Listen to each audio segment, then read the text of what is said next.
Tu veux ouvrir ta boutique? Je te propose ma méthode en 10 étapes dans cette vidéo. À l'issue de cette vidéo, tu sauras par où commencer et surtout par où finir. À tout de suite.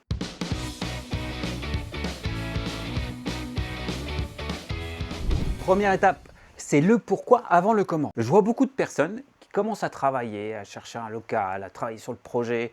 Et puis au final, il y a une question essentielle qu'ils ne se sont pas posées, c'est pourquoi je fais ça? Qu'est-ce que je cherche? Je me souviens de Clémentine. Professionnellement, c'était compliqué. Elle se levait le matin, elle avait peur, elle n'avait pas de perspective d'évolution.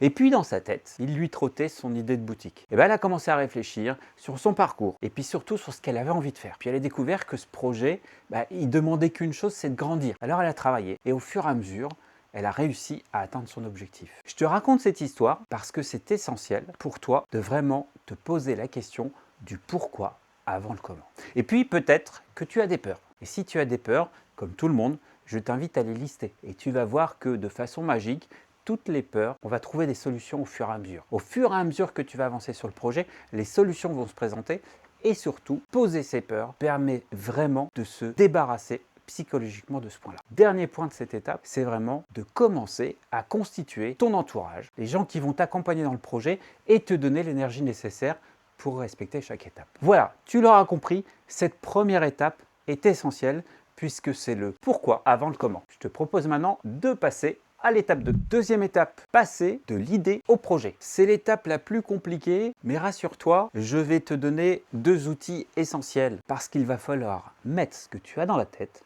par écrit. Pour ce faire, je vais te conseiller de travailler sur 2 points. Première chose, c'est l'étude de marché. Une étude de marché vraiment te permet de connaître le marché dans lequel tu vas évoluer. Qui sont les concurrents, quelle est la tendance, qui sont les clients, et ça c'est essentiel. La méthode Pétale, elle est en 6 parties, et si tu respectes chaque partie, tu verras que tu auras une étude de marché béton. Cette méthode, je te l'offre dans les documents à télécharger sur www.j'ouvremaboutique.com. Deuxième outil que tu peux également télécharger, c'est la matrice de business plan. Le business plan, lui, te permet de structurer le projet étape par étape et surtout, il va être essentiel pour les personnes que tu vas rencontrer. Les réseaux d'accompagnement, les banquiers, tes partenaires. Le business plan, c'est vraiment la présentation de ton entreprise. Donc pour passer de l'idée au projet, retiens les 2 outils essentiels, l'étude de marché et le business plan. Là, même chose, dans les outils à télécharger, je te propose mon plan squelette de business plan. Maintenant, je te propose de passer à la 3e étape.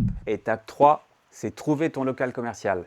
Et ça, c'est le plus important. Parce que rappelle-toi que dans le commerce, il y a 3 règles importantes. L'emplacement, l'emplacement et l'emplacement. C'est souvent la partie la plus longue et c'est surtout la partie où il faut être le plus préparé. Car lorsqu'un local se libère, il faut rapidement se positionner. Je me souviens de Mathieu. Mathieu, il avait un projet, il avait tout travaillé. Tout était prêt jusqu'à attendre que le local pépite sorte de terre. Et c'est arrivé. En 48 heures seulement, il a signé pour le local. Mais Mathieu, il avait préparé son business plan, son dossier prévisionnel, tout était prêt et surtout, il connaissait exactement les loyers qui se pratiquaient localement et il savait les rues dans lesquelles il voulait s'implanter. Étape 4, c'est la recherche de tes fournisseurs. En fait, quand on travaille sur un projet, on met souvent de côté la recherche des fournisseurs. Et pourtant, je vais te dire une vérité dure à entendre, c'est que les fournisseurs ne t'attendent pas et je pense que c'est le point le plus difficile à mettre en œuvre. Pourquoi? Parce que le fournisseur préfère travailler avec des gens qui sont déjà établis. Parce que tu n'as pas de cabis et tu n'es pas immatriculé et des porteurs de projets, il en a régulièrement qui l'appellent. Donc l'objectif, c'est de rassurer ton fournisseur. Mais avant de rassurer un fournisseur, ce qui va être essentiel, c'est de savoir quels sont les fournisseurs que tu veux avoir. Pour ce faire, il est essentiel d'aller en repérage.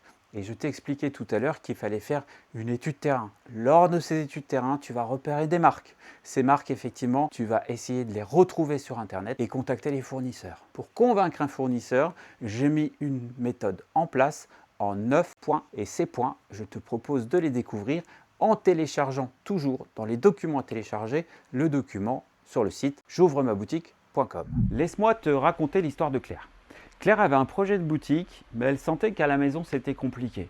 Parce que son mari Thomas, il sentait pas trop le projet. Alors ce qu'on a fait avec Claire, on a commencé le prévisionnel financier. On a regardé qu'elle allait investir, qu'elle pensait faire comme chiffre d'affaires, quelles allaient être ses charges, et au final, on a regardé si elle pouvait se sortir une rémunération. On a donc fait un prévisionnel sur 3 ans. Une fois qu'on a fait le prévisionnel, on a vu que l'activité était viable. On a proposé à Thomas de se joindre avec nous au rendez-vous et on lui a présenté les éléments financiers. À l'issue du rendez-vous, Thomas était satisfait, rassuré, parce que financièrement, il a vu que les choses passaient. Donc le prévisionnel, il n'est pas fait que pour toi, il est également fait pour ton compagnon, ta compagne ou les partenaires vraiment qui vont te suivre sur le projet, comme les banquiers. Étape 6, c'est ce que moi j'appelle le juridique. Dans le juridique, tu vas retrouver 3 points. Le premier point, ce sont les statuts de ton entreprise. Est-ce que je vais être en SARL? Est-ce que je vais être en SAS? Est-ce que je vais être en entreprise individuelle?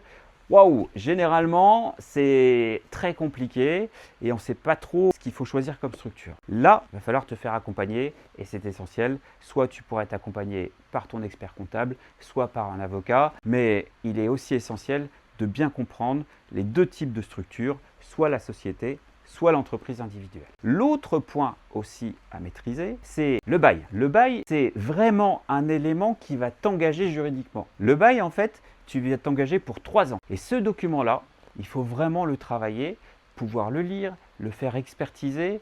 Et là, encore une fois, tu auras besoin de conseils extérieurs. Enfin, sur l'étape 6, sur le juridique, il y a souvent un point négligé. Ce sont les autorisations. Les autorisations que tu vas devoir demander, notamment au service urbaniste de la mairie. Les licences que tu vas devoir obtenir. Il y a vraiment réglementairement des points qu'il faudra vérifier et c'est dans cette étape que tu commences à valider ces différents points. Et oui, on est dans l'étape préférée de tous les porteurs de projets que j'accompagne, c'est l'aménagement de la boutique. Le premier exercice que je vais te proposer de faire, c'est ton moodboard. Là, tu vas découper dans des magazines ou tu vas imprimer sur Pinterest effectivement des visuels de boutiques que tu aimes bien, d'articles que tu aimes bien, de mobilier que tu aimes bien. L'objectif, c'est de faire une planche avec effectivement ce que toi, tu as envie de faire, la tendance, la direction artistique, comme on dit en ce moment, que tu veux donner à ta boutique. Ensuite, tu vas commencer à travailler le parcours client. Tu vas réfléchir à l'odeur que tu veux dans ta boutique, aux musiques que tu veux diffuser dans ta boutique et tu vas aussi réfléchir au visuel que tu veux avoir dans ta boutique. C'est vraiment une étape importante parce que ça va être l'identité de ta boutique et ça va être ce qui va la démarquer. Enfin, il y aura un travail aussi à faire sur l'éclairage et les vitrines, l'aménagement. Et ça, vraiment, c'est des points qui sont passionnants parce qu'encore une fois, on passe au concret. Je me souviens du projet d'Aurore. Aurore, elle avait un projet de boutique de produits régionaux. Et Aurore, elle avait tout réfléchi. Elle savait que quand le client arrivait, il fallait plutôt mettre des produits de telle région à tel endroit. Et puis, elle avait même travaillé les odeurs. Elle avait trouvé un diffuseur de parfum avec des odeurs spécifiques qui rappelaient effectivement les produits d'antan, le côté régional. Puis, elle avait travaillé aussi la musique. Elle avait installé quelques enceintes. Et quand on rentrait dans la boutique d'Aurore, on arrivait tout de suite dans un univers, on avait déjà l'impression de voyager. On n'avait qu'une envie, c'était d'acheter ces produits. Donc là, tu vois, à travers cet exemple, c'est important que toi aussi, tu travailles ton univers. Étape 8, c'est ta stratégie commerciale et digitale. Et malheureusement, c'est une étape sur laquelle beaucoup de porteurs de projets passent trop rapidement. La stratégie commerciale, c'est ce que tu vas mettre en place dans la boutique pour attirer le client. Ça peut être des animations, des dégustations, vraiment tout ce que tu vas mettre en place pour que le client vienne à ta boutique. La stratégie digitale, c'est comment tu vas créer ta communauté pour que la communauté ait envie de venir et découvre effectivement tes produits. Je me souviens de Claire. Claire, en fait, c'est facile. Elle avait une boutique de vêtements et dès qu'elle avait un arrivage, elle publiait sur Insta et Facebook.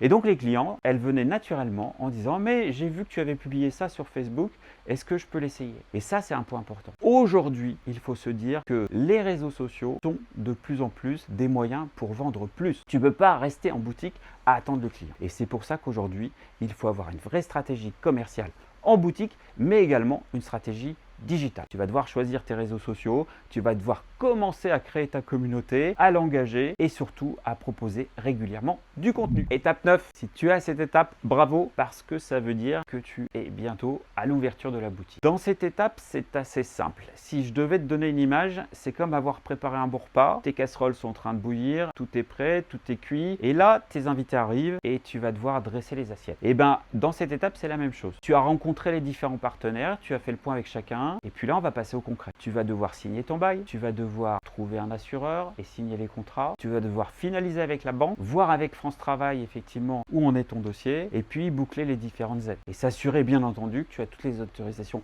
administrative pour ton ouverture. Le marathon administratif, c'est épuisant, mais c'est pour ça que je t'ai préparé un petit schéma étape par étape. Ce schéma-là, tu pourras le télécharger encore une fois sur www.j'ouvremaboutique.com. Bravo! Tu es arrivé à la 10e étape. C'est l'étape de l'ouverture de la boutique. Ça veut dire que tu as respecté chaque étape et aujourd'hui, tu ouvres ta boutique. Dans cette étape, il va y avoir un élément essentiel, c'est la préparation de ton inauguration. C'est d'étudier les premiers ressentis clients, voir un peu ce qui se passe. Et il y a des tests des fois que tu peux faire avec des clients mystères. Et puis, ton aventure commence. L'aventure commence parce que tu vas voir que tu commences ta vie de commerçant. Et là, tu vas devoir t'organiser, mettre en place des tableaux de pilotage et surtout régulièrement te former, t'informer et mettre des actions en place. La vie de commerçant, c'est pas uniquement se poser et attendre en boutique que le client passe, c'est animer sa communauté et proposer des actions régulièrement. C'est la fin de cette vidéo et j'étais ravi de passer ce moment avec toi. J'espère que tu as bien noté les 10 étapes pour ouvrir sa boutique. Je te promets une chose, c'est que si tu suis ces 10 étapes, tu auras une boutique réussie. Maintenant, si tu as besoin qu'on échange ensemble sur ton projet, n'hésite pas, sur le site www.j'ouvre-ma-boutique, tu peux programmer avec moi un échange et j'échangerai avec plaisir de ton projet. Tu peux également télécharger énormément de ressources. Et puis enfin, si tu veux aller un peu plus loin et avoir dans le détail chaque étape, je t'invite à te procurer le livre J'ouvre ma boutique aux éditions Duno. Il est disponible dans les meilleures librairies, mais également sur toutes les librairies en ligne. À très vite!